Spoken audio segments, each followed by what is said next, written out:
Hello everyone, I hope you're doing well. So in last upload we talked about patience and such and such. Let's just keep calculating in this new position. So black played queen c4, white played queen to e2, and now we have a brand fresh new position. So in chess we have calculation, and this is basically forcing moves. I go for the raw lines, etc., etc. But we also have something called pattern recognition. What is pattern recognition all about? When you have a fork on the board, a pin, a skewer, an in-between move, you have a so-called pattern, a tactical pattern. I will show you a very concrete example. And by the way, at the end of this puzzle, I will show you how to train pattern recognition on your side because sadly, calculation and pattern recognition have to be trained individually. In this position, we notice that the rook is hanging as much as the queen on c4, but the queen on c4 is protected and the rook also is protected. Or is it? This is why we check forcing moves the whole time. If I capture the rook, the queen captures, right? And it's checkmate. No, it's not, because the queen is pinned. So what is the pattern here? Not the queen being overloaded or anything else. No, it's the queen getting pinned by the other queen on c4. If I capture here first, he captures back with either rooks, and that's the end of everything. Now if I just keep calculating, I capture, he captures. Can I capture the queen back? No, I can't. Why? Because I lose my rook. My rook is connected with the other rook. So after rook e8, he captures. Patience once again. Do I have a forcing move here? Yes, I do. I capture on e1. Of course, in a real game, you can't just play rook e8 and hope for the best. You have to calculate in your mind what happens if I capture, he captures on c4. Oh, I can actually capture in between on e1. He captures back and I capture. Then you just blunder check again. What if I capture on e1? Isn't there some other forcing moves? No, I don't see anything. I see that I have rook h1, but he moves away. The queen is no longer pinned.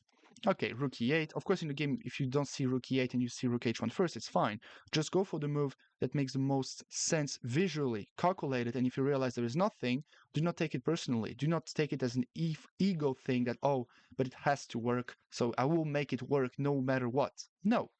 This is how you drop from 2100 to 1800. Shout out to someone who I was training.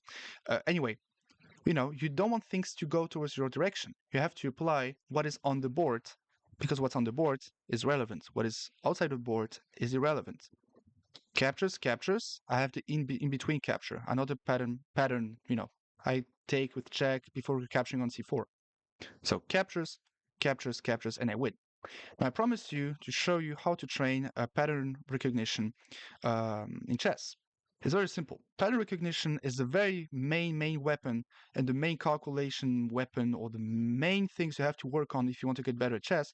And this is basically, just going through forks, skewers, spins, etc. Where to find those exercises? If we go on Lichess, let me just open a fresh new tab because I don't want to destroy absolutely everything. Display capture. I didn't think that I would be doing that actually. Now that I'm thinking about it, this is very funny. Okay, wait one small second. Okay, now it should be working. Transition. Yes, it is. Yeah, I'm old man. All right, so we have leeches.org. Okay, we have the quick pairing stuff, etc. If you go on puzzles or in whatever language it is, you have plenty of languages. You can just pick up the one you speak. Basically, you go on puzzles. You have puzzle themes, dashboard, streak, puzzle storm racer. In puzzle streak, you have a lot of patterns, some more advanced patterns, some endgames patterns. Like for example, if I push this pawn, he captures, and I can push this one. But if I push this one, he captures. I make a queen. So if I push, he goes there. I cannot push because he captures it. But if I push, he goes here. I push the other one. He can just capture both pawns at the same time. So now we have a very advanced endgame pattern. So you learn one new pattern. Those are if you're already a little bit experienced, and trust me, they will get increasingly harder. When I'm having my students, 2000s FIDE rated, for example, I will tell them do those exercises before your tournaments. An hour before the tournament, it's too late to train openings. Just do those pattern recognition exercises. Then you go on puzzles. You also have in learn the practice button. If you click on practice on Lichess, You have absolutely every single checkmating pattern that exists, or close to every single one of them. Then you have the fundamental tactics, every single pin, skewer, fork, discover, attacks, double check, overloaded pieces, twist and stroke, X-rays, sook songs, interference, grid gift, deflection, traction, the promotion, desperado, counter strike, undermining clearance, etc., etc. You also have some endgames patterns. You really have the most important one, and then the rest. Those are really theoretical things, because in practice you get skewers and attraction gifts and some rook endings that are based on calculation itself. But if it comes to, you know, the theory of those endgames, then you really have absolutely everything in there. Then, of course, you can book some extra lessons with someone to really work on some more endgames patterns. But this is really the main one. If you don't have those one, it will be very hard for you to get better at anything. Because if after every single line you're asking yourself, okay, but why can't he capture there? Yes, because there is a huge fork on the board. If you get what I mean. You know, Basically understanding those, or being able to recognize patterns is the very, very, very first step to greatness. This is the level one. This is like boo to fishes. Scaring the fishes. How do you call it in English now? I completely forgot about that. But it's basically you have a fish in an aquarium and you're just scaring it like boo, and then the fish just hides under its plastic rock. Yeah, this is the very first step of everything. All right, work on them, improve at them, and then trust me, if you're under 1,000, you learn them. You're 1,400 in a finger snap.